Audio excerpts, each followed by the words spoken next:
Agora a gente vai ver como que essa associação entre transformações lineares em matrizes se comporta com relação aos espaços vetoriais que a gente pode associar a cada um desses objetos, né? A uma transformação linear, nós podemos associar imagem e kernel. E a matrizes, a gente sabe associar espaço nulo, espaço coluna e espaço linha, tá? Então, dá de falar alguma coisa que relacione esses diferentes subespaços vetoriais? Dá. E é o seguinte, a imagem de uma transformação linear, ela pode ser identificada com o espaço coluna da matriz associada. De que modo? Bem, vamos lá. Se eu pensar que a imagem é a mesma coisa que o espaço coluna, só que aqui a imagem é um subespaço de W e a coluna e o espaço coluna de uma matriz vai ser um subespaço de Rm, no caso, né? Então eu não estou falando de subespaços do mesmo espaço ambiente, estou falando de coisas diferentes. Mas quais são as identificações que a gente pode fazer? W está sendo identificado com Rm por meio da nossa base C, né? Do isomorfismo coordenado pela base C. Então, um jeito de se obter a formulinha é o seguinte: a gente começa identificando a imagem de T com o espaço coluna. Mas como não está certo, vamos só reescrever os vetores do que seria, por exemplo, vetor da imagem do espaço imagem, são os vetores de W que pertencem à imagem, que a gente identifica com o espaço coluna. Só que um vetor de W não pertence a Rm, mas o vetor coordenada desse vetor daí pertence a Rm e a gente pode perguntar se isso aqui é verdade ou não. Isso aqui é uma expressão que faz sentido. Ok?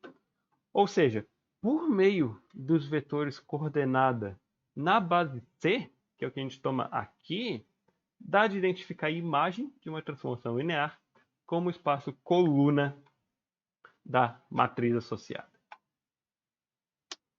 Certo? E o kernel, ele é parecido. O kernel da transformação, ele ele corresponde ao espaço nulo da matriz associada. Só que aqui, de novo, kernel é um subespaço de V e o espaço nulo de uma matriz M por N é um subespaço de Rn, né? Então não faz sentido falar que os dois são iguais, mas eles são identificados por meio dos vetores coordenadas na base B, né? Vetor coordenada, esse isomorfismo coordenado é um isomorfismo entre V, então ele em particular está definido nos vetores do kernel de T, e vetores de Rn. Isso aqui é um vetor de Rn e isso aqui é um subespaço de Rn. Então vamos demonstrar a primeira igualdade, essa identificação entre imagem e espaço coluna de matriz, imagem de transformação linear e espaço coluna de matriz. E o segundo aqui ele é bem parecido. Ok? Então lembra como a gente identificava a imagem, espaço-imagem de uma transformação linear? A gente sempre aplicava a transformação linear na base do domínio, né? E depois tomava o span. E isso permitia calcular bases para o espaço-imagem, calcular a dimensão, fazer um monte de coisa. Então vamos fazer esse processo que está indo de algo infinito para algo finito. Vamos calcular a transformação T na base. Qual que é a base do nosso espaço domínio? É B, né? A gente já tem uma base dada. Não vamos ficar criando coisas diferentes quando não precisa. Então V é o span dos elementos da base e, como já vimos, imagens direta e span comutam. Certo? Imagens diretas de transformações lineares, pelo menos. Ok, então a imagem direta, desculpa, a imagem de T é esse span aqui. Isso aqui só coisas em W. Certo? Isso aqui é uma igualdade de subconjuntos de W. E agora a gente pode tentar brincar com essa igualdade de conjunto usando o isomorfismo coordenado na base C, na base de W. Ou seja, os elementos de W, os elementos da imagem de T são exatamente os elementos desse span. Mas como isomorfismos preservam o span, preservam também inclusão de um conjunto dentro de um vetor dentro de um outro conjunto, dá de aplicar o isomorfismo coordenado nessa inclusão de um elemento em conjunto. O vetor W pertence a esse span, C e somente C. A imagem dele, pelo isomorfismo coordenado, pertence ao span das imagens de cada um desses vetores pelo mesmo isomorfismo coordenado. E tem um errinho de digitação aqui, ignora esse termo que eu acabei de selecionar, certo? Ok, mas o que é esse span? Esse span é o mesmo que o espaço coluna da matriz que tem cada um desses vetores como coluna, né? Isso aqui são todos vetores, subespaços de Rm agora, são coisas numéricas. Então, isso aqui é um vetor de Rm, isso aqui é um vetor de Rm, né? O span desses vetores de Rm é o mesmo que o espaço coluna da matriz que tem esses vetores como colunas, em definição de espaço coluna. Então, simplesmente reescreve isso aqui como esse espaço coluna aqui. Mas olha só, essa matriz é exatamente a matriz da nossa transformação linear T. É aquela determinação como em função das suas colunas, né? Então, isso aqui é exatamente o espaço coluna da matriz da transformação T. Ou seja, os elementos W da imagem são exatamente os elementos que satisfazem essa propriedade. E olha só, aqui a gente tem os elementos da imagem da transformação T, são os elementos de W que satisfazem essa propriedade, a mesma que apareceu no fim aqui. Ok?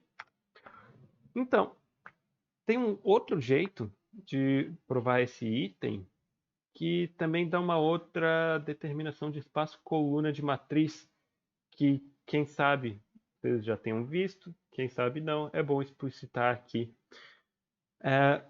Vocês podem ter visto que o espaço coluna de uma matriz é o mesmo que o conjunto de todos os vetores de Rm para o qual o sistema é heterogêneo, cuja matriz de coeficiente, a nossa matriz A, possui solução, né?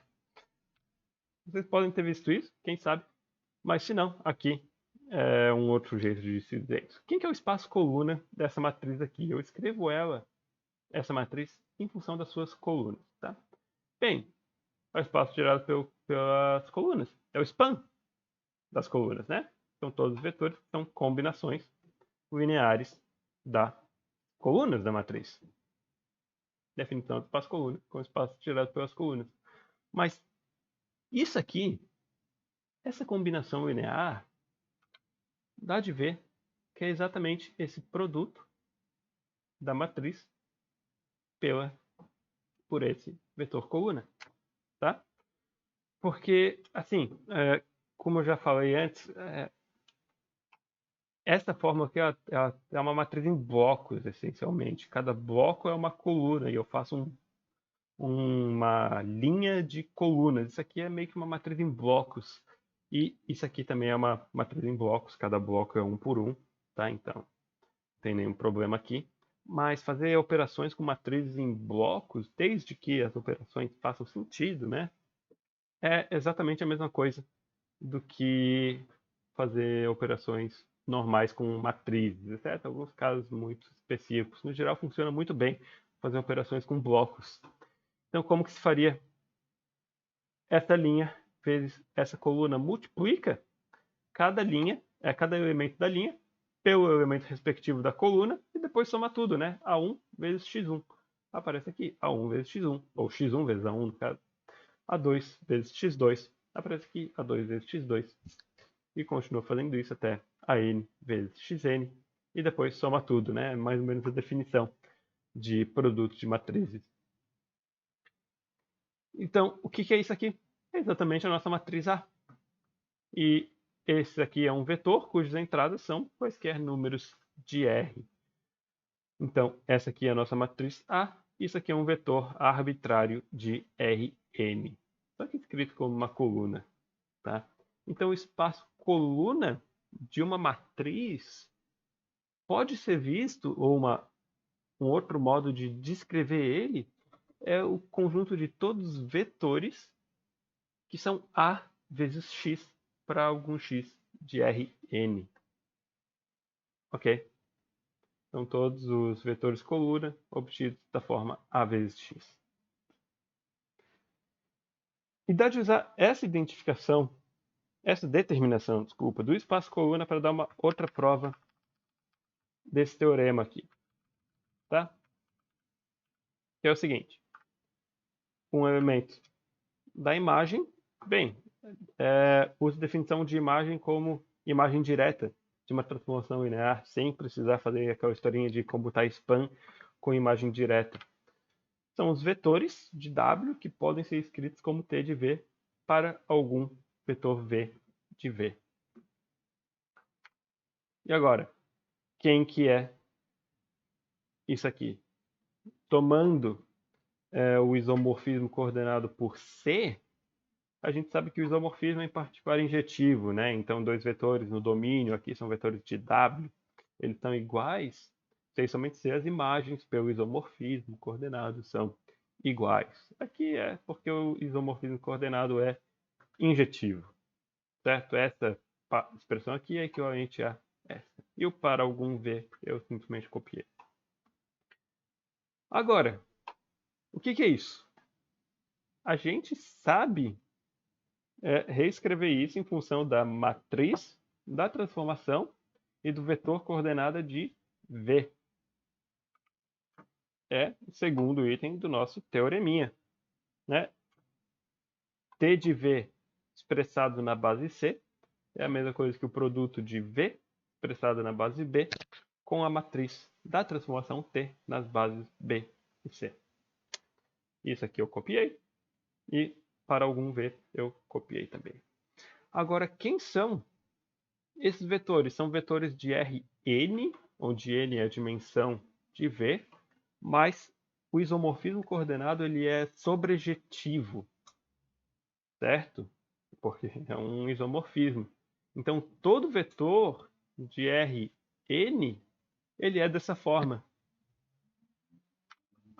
Então, os vetores, sim, que são da forma vetor coordenado de algum vetor de V na base B, são todos vetores de Rn.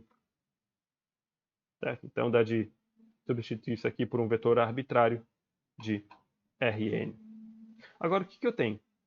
Que alguma coisa na esquerda, não importa, mas na direita eu tenho a matriz vezes um vetor arbitrário de Rn. Esses aqui são exatamente os vetores do espaço coluna. É o que a gente acabou de determinar aqui. Multiplica a matriz por uma coluna, a gente obtém exatamente os vetores do espaço coluna da matriz. Esses aqui são exatamente os vetores do espaço coluna dessa matriz.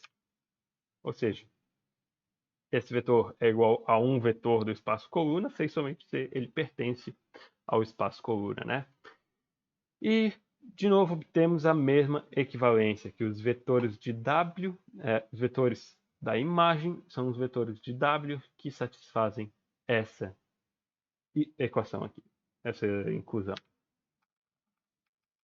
Certo? Então, espaço imagem de matriz elevado a espaço imagem de transformação linear